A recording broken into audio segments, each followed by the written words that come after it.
Reports are emerging of a significant earthquake in Venezuela, with residents in several areas reporting strong shaking and moments of panic. Videos appearing on social media show people leaving buildings and gathering in open spaces as authorities begin assessing the situation.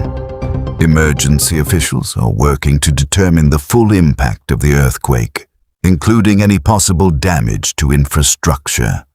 At this stage, information remains limited, and officials have not yet released a complete assessment. Authorities are urging residents to remain calm, follow emergency guidance, and stay alert for possible aftershocks.